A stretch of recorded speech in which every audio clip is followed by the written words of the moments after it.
Every day, I indulged in scrolling through photos of toned ABS, yet somehow ended up matched with an ascetic traditional Chinese medicine doctor. Unable to bear the dullness any longer, I tried to break up, lying that I was pregnant with another man's child. Instead of getting angry, he held me tightly, his eyes red, and said, "Just get an abortion. I'll nurse your body back to health." "Why would you abandon me?" My scalp tingled. I changed my story to personality clash. He pinned me onto the examination bed, tied my wrists with a tourniquet, and stared at me darkly. "Last night, when you begged me to stop, your pulse told a completely different story. How are we not compatible?" He looked at Gu Yanzi's usually ascetic face. He hadn't even buttoned his white coat properly, and his chest muscles were faintly visible beneath his open collar. I struggled, but only made him hold me tighter. The gentle gaze behind his gold-rimmed glasses was gone, replaced by a spine-chilling possessiveness. "To let you go find another man?" He knew. I pretended to be calm, insisting I was pregnant. He smiled, and it terrified me. "Fine. Since you want a child so much, let's make one right now. We'll keep trying until you're truly pregnant with mine." I screamed that there were patients outside. He said the clinic was closed for the afternoon and he'd locked the door. Sha, you said I'm dull. Today I'll show you just how dull I really am." I realized I had provoked a wolf in sheep's clothing. His gentle doctoring and wellness advice were all an act. Looking at his 8-pack barely hidden beneath his shirt, I gave in, tears in my eyes. "I'm sorry. I'm not pregnant. I just wanted to break up." He pinched my chin. "Break up? Not in this lifetime." He bit my lip until I tasted blood. "Minsha, remember this pulse. How fast it's beating, that's how much you can't live without me." I had to escape. The moment he got an emergency call, I fled the clinic. I called my best friend Su and we went to the city's hottest male model bar.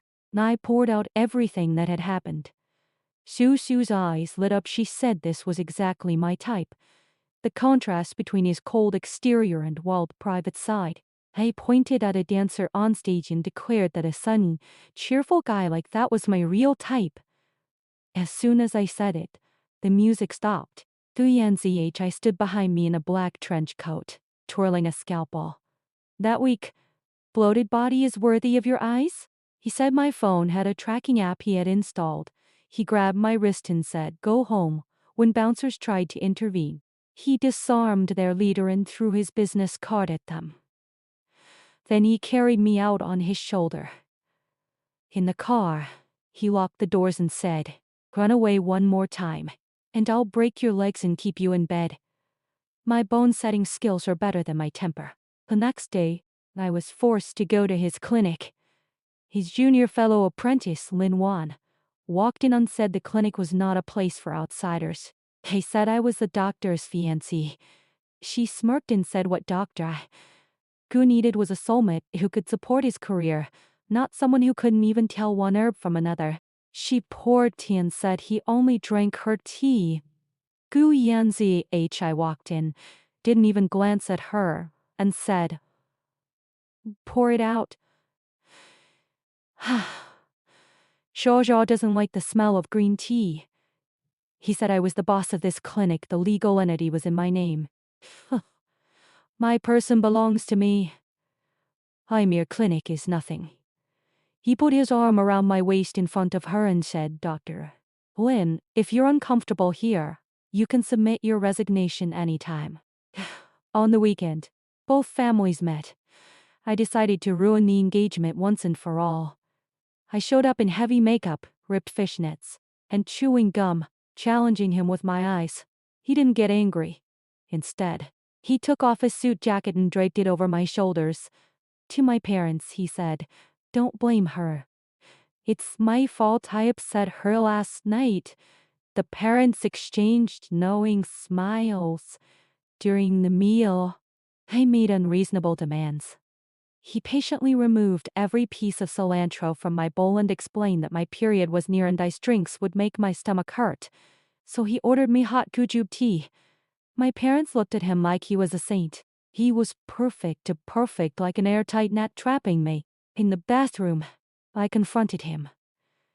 He washed his hands slowly and said, "From your very first visit to my clinic for menstrual pain, I already had my eyes on you." I gasped. That was a year ago. Do you think our blind date was a coincidence? I begged my mother for 3 months to arrange it. In this life, you are mine to have and mine to hold. I was going crazy. I begged Susu for help, but she accidentally revealed to others that I had claimed to be pregnant. Soon the entire medical community was gossiping that I was carrying another man's child. Linwon confronted me in the clinic lobby with a fake sonogram she had obtained. Just as I was about to explain, Gu Yanzhi came out. He ripped the sonogram to shreds. In front of everyone, he said calmly, "Wingshaw is not pregnant because I have a low sperm count and cannot father a child." The room fell silent. He pulled me into his arms. Shaw's all I to protect my dignity. She would rather bear the shame than let me lose face. I woman like this, I will never let her down. The other patients were moved. Their gazes changed from contempt to admiration. Back in his office, I shoved him. Are you insane? Do you know how much this will hurt your reputation? He loosened his tie, leaned me against the desk, and looked at me with burning eyes. If you don't believe me, you can test it tonight. That night, he bound my wrists. I learned just how terrifyingly strong this TCM doctor really was. The next day, I couldn't even get out of bed. Just when I thought I would be stuck with him forever. My ex-boyfriend Chen Yu returned from abroad. He was a fitness trainer, handsome, muscular, and a complete scumbag. He had dumped me for a wealthy woman, and now that she had lost her money, he was back. We met at a cafe. When he made a move toward me, Gu Yanzhi appeared and pressed one of Chen Yu's pressure points. Chen Yu screamed and his arm went limp. Powdered muscles from protein shakes look strong, but they're useless, Gu Yanzhi said. If he comes near you again, next time I'll paralyze his lower body. After that, Gu Yanzhi's control intensified. He forced me to take leave and confined me to his villa. Every day, I drank the bitter herbal medicine he brewed. After a week, I found myself growing accustomed to his care. He made me nutritious meals, covered me when I kicked off the blankets at night, and massaged my stomach when I had cramps. He treated me like a queen, except I had no freedom.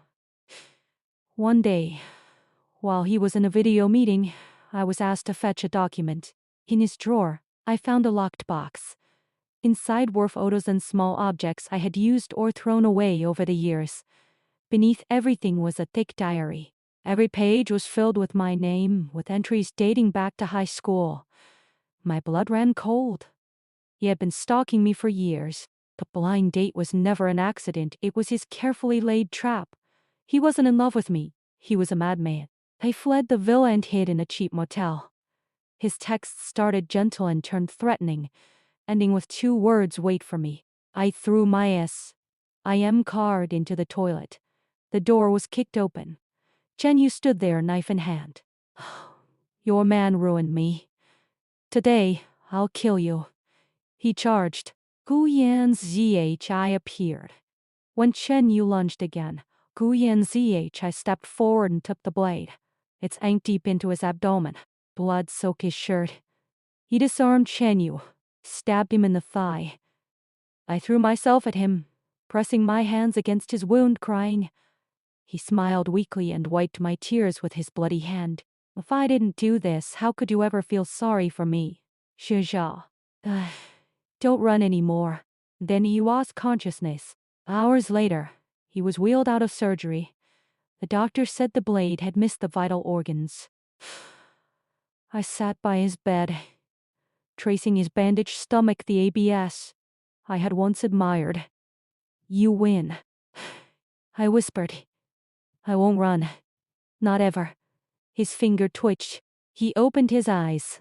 They were clear, not weak at all. Shaw. You mean it? I shot up. He looked nothing like someone who had just survived a fatal wound. You did this on purpose? He didn't deny it. He pulled me into his arms. If I didn't make you watch me bleed for you, you would never have stayed with me willingly. I recorded everything you just said. In this life, you can never leave me. I trembled but couldn't push him away. I finally understood. I had never had a chance. This gentle doctor had woven a net called love long ago, and I was meant to be his prey. I closed my eyes and hugged him back. Fine. I'll stay. But after you recover, you have to let me see your ABS. He laughed softly, his chest vibrating against me. Not just see them, he whispered.